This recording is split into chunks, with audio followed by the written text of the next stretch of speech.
So excited అనమాట. మా ఊర్లో కూడా పండుతాయి కానీ నేను ఎప్పుడు తినలేదు. ఇది నిజంగానే ఎల్లోగానే ఉందన్నమాట. సో మన కొత్త ఫుడ్స్ టేస్ట్ చేయడంలో ఇది కూడా ఒకటే కదా అని చెప్పి మీతో షేర్ చేసుకుంటున్నాను. టేస్ట్ నాకు తెలిసి ఒకేలా ఉండొచ్చు, బట్ కలరే డిఫరెంట్ అయ్యి ఉండొచ్చు. టేస్ట్ చేసి చెప్తాను.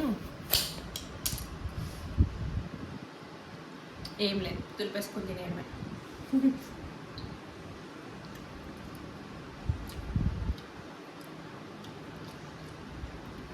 టేస్ట్ మన నార్మల్ పుచ్చకాయ లాగా అంత పర్ఫెక్ట్గా తెలియదు, కొంచెం ఏదో డిఫరెంట్గా ఉంది.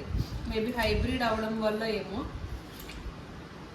కానీ 100 రూపాయలు అంటే కొంచెం బొక్క అనిపిస్తుంది ఇప్పుడు తిన్నాక, అంత టేస్టీగా లేదు కాబట్టి. బట్ పర్లేదు, ఒక ఎక్స్పీరియన్స్ లాగా నాకు కూడా వీడియో షేర్ చేసుకోవడానికి ఉంటుంది కదా, మరి అందుకనే షేర్ చేశాను. మరి ఉంటా, బాయ్ బాయ్.